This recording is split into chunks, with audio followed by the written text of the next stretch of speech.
Hello viewers, today I'm going to tell you about the PISA test that acted as an eye-opener and made our policymakers revamp our education policy. PISA, Program for International Student Assessment, is a competency-based test designed to assess the ability of the 15-year-old candidates. India participated in the PISA test only once in 2009, where 73 countries participated. In this round of PISA, India ranked 72 out of 73 countries. Since then, India has stayed away from the test. Such a significant information about the education standard of India that affects our children, and only a few newspapers mentioned it. One website named Asia Converge made a detailed report on this topic. Our last participation was in 2009. It's 2024 now. 15 years have passed, and what have we done? We will discuss that, but first have a look at this report. Asia Converge says India stood second from the bottom, securing a rank of 72 among 73 participating countries. It withdrew from subsequent PISA tests. India withdrew from the test. Then in 2019, possibly because of growing pressure on the country's leaders who liked to call themselves Vishwagurus, India decided to participate in the 2022 PISA test. But in February 2022, just a few weeks before the PISA tests were to be scheduled, India backed off. Yes, it's shocking. And what is the reason behind our country's poor performance when compared to other countries? It's because PISA checks how the students can implement the acquired knowledge in real-life situations. In simple words, it checks how can a student apply theoretical knowledge effectively in practical scenarios.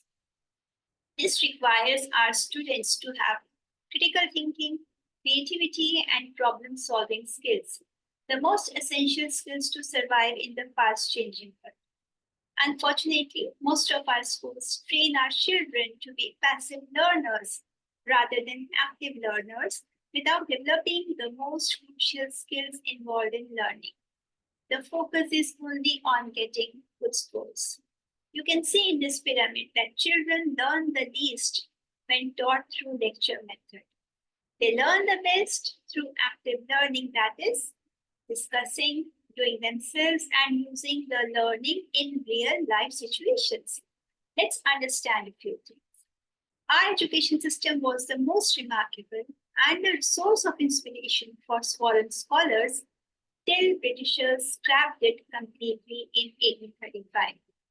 The good news is that we now have a remarkable new education policy, that is NP 2020, which has officially been implemented across almost all the states in India. But now the real question that we need to ask is, have the teachers been trained by the schools to inculcate critical thinking, creativity, and problem-solving skills in their classrooms?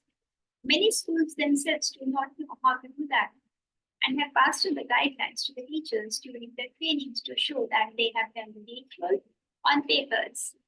Teachers say that they have understood that they need to inculcate these skills among their students, but how? They have been left to figure it out on their own. The shift to inquiry-based and discussion-based learning requires a complete change in the methods of teaching. Hence, as parents, it is very important that we are aware of this change and keep a close watch on how it's being put into action. It shouldn't be only for display on the school's website, but we need to make sure it's actually making a real difference in our child's intellectual growth.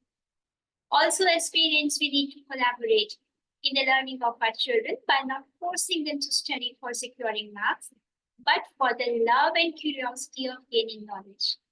We must take time out for our children and teach them how to learn from their surroundings.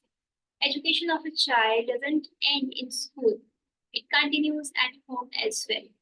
I'll keep on posting videos that are relevant to you. Like, share, and subscribe my channel to stay updated. Till then, take care and goodbye.